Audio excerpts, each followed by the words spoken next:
Hi there, everybody. Hi. So the question we've been asked is, what is the purpose of spiritual practice? And I think the first point we have to make is that fundamentally there is no difference between the spiritual and the material. This is a false division created in modern Western philosophy, and they're actually the same thing.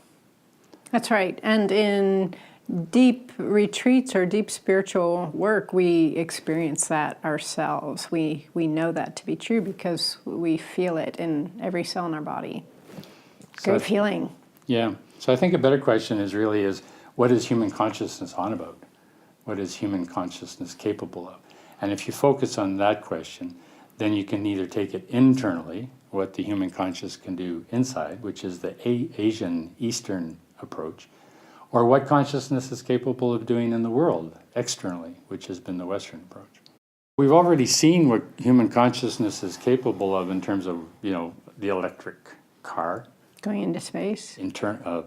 Central plumbing or central heating and plumbing. I mean, that's the external measures.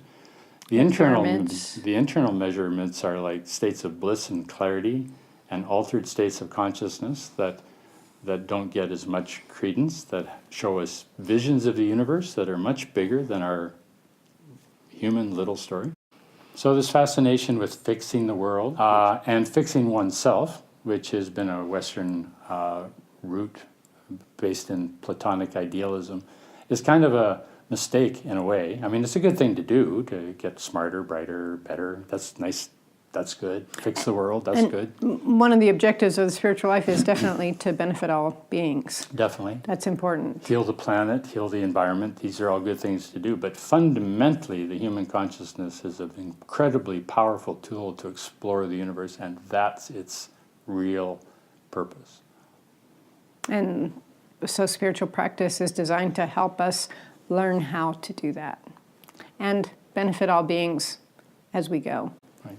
And then the downstream of that is people evolve into clearer and more awake states of consciousness, and that helps fix the problems like the recognition of speciesism as a form of racism. In other words, racism is a bigotry. Speciesism is also a bigotry, and I think we're starting to realize that other species have a right to exist as well.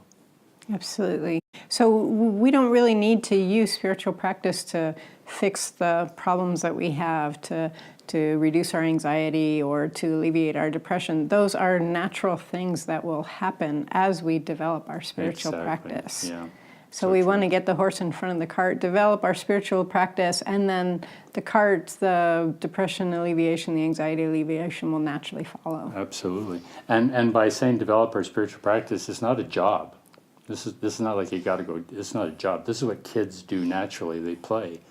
So we should think of developing our spiritual practice as play, as adventure, as discovery, as exploration. And we're living in interesting times where these things are becoming conjoined. For example, the initiatives with HeartMath to meditate together in different locations, but to focus on something like world peace, and to just see what a lot of people holding that intention at the same time, what positive effects that can have. It's very powerful. And we know the power of the group. So one person meditating is maybe 2 power, 2 people meditating 4 power, 3 people meditating 9 power or 12 power, exponential relationships.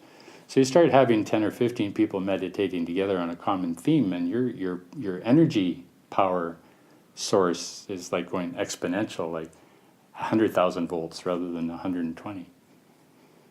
Yeah, the power of doing it together with others is not to be underestimated. No.